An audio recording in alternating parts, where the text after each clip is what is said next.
यह कहानी है एक पुराने सुनसान पड़े मेंटल हॉस्पिटल की, जो शहर के किनारे घने जंगल के बीच स्थित था। कहते थे कि वहां की गूंजती दीवारें, वीरान कॉरिडोर्स और टूटे शीशों के पीछे कोई रहता था, एक शापित चुड़ैल। लोग मानते थे कि हॉस्पिटल के बंद कमरे में उसकी आत्मा कैद थी, जो किसी भी अनजान को अपनी चपेट में ले सकती थी। एक रात 4 दोस्त, आयुष, निहारिका, मयंक और रीना ने साहस के नाम पर इस हॉस्पिटल में जाने का फैसला किया। लोगों की बातें उन्होंने सुनी थी, पर किसी ने उस हॉस्पिटल में कदम नहीं रखा था। दोस्तों ने माना कि ये सिर्फ कहानियां थीं और कुछ नहीं, लेकिन उन्हें क्या पता था कि उस रात उनका सामना होगा एक भयावह सच्चाई से। अंधेरी रात में चारों दोस्त अपनी टॉर्च के सहारे हॉस्पिटल के दरवाजे के पास पहुंचे। दरवाजा अपने आप जोर से खुल गया। सभी के रोंगटे खड़े हो गए, पर हिम्मत करके वो अंदर चले गए।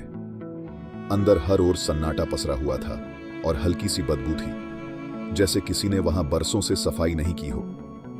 जैसे जैसे वो आगे बढ़े, उनकी टॉर्च की रोशनी में दीवारों पर अजीबो-गरीब निशान दिखाई देने लगे, मानो खरोंचों से बने निशान, जैसे किसी ने खुद को वहां से निकालने की कोशिश की हो। अचानक रीना को एक ठंडी हवा का झोंका महसूस हुआ, जैसे किसी ने उसके कान में फुसफुसाया हो। उसने चारों ओर देखा, लेकिन वहां कोई नहीं था। कॉरिडोर के एक कोने में आयुष को एक कमरा दिखा, जिसका दरवाजा आधा खुला था। उन्होंने अंदर झांक कर देखा तो दीवारों पर अजीब से मंत्र लिखे हुए थे, और कमरे के बीचों बीच एक पुरानी चेयर रखी थी, जिस पर खून के धब्बे साफ नजर आ रहे थे। तभी निहारिका ने एक परछाई देखी, लंबे बालों वाली, दुबली पतली और गहरे लाल आंखों वाली चुड़ैल की परछाई। वो धीरे धीरे उनकी तरफ बढ़ रही थी। सभी ने डर के मारे दरवाजे की तरफ भागना शुरू कर दिया, लेकिन हॉस्पिटल के दरवाजे खुद ब खुद बंद हो गए। उनकी चीखें सुनाई दी, पर बाहर कोई नहीं था जो उनकी मदद कर सके। तभी एक डरावनी हंसी गूंज उठी और पूरे हॉस्पिटल में फैल गई। दोस्तों के दिल तेजी से धड़कने लगे। मयंक ने हिम्मत जुटाकर चुड़ैल से पूछा, तू कौन है और क्या चाहती है? चुड़ैल ने अपनी कर्कश आवाज में जवाब दिया, मैं यहां फंसी हूं सैकड़ों सालों से। जो भी इस हॉस्पिटल में आता है, उसकी आत्मा मेरे लिए कैद हो जाती है। तुम भी अब यहीं रहोगे। दोस्तों ने भागने की कोशिश की, लेकिन जैसे ही उन्होंने कमरे का दरवाजा खोला, उन्हें वहीं अंधेरी परछाई दिखाई दी।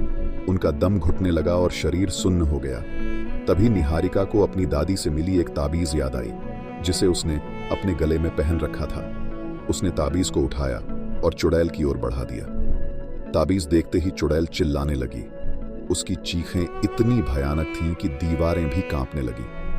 ताबीज की रोशनी से चुड़ैल धीरे धीरे गायब होने लगी और दरवाजा खुद ब खुद खुल गया। चारों दोस्त किसी तरह दौड़ते हुए हॉस्पिटल से बाहर निकले। सुबह होने तक गांव के लोग कहते हैं कि उस हॉस्पिटल से अब भी डरावनी आवाजें आती हैं। कहते हैं कि चुड़ैल तो गायब हो गई, लेकिन उसकी आत्मा अब भी उन दीवारों में कैद है।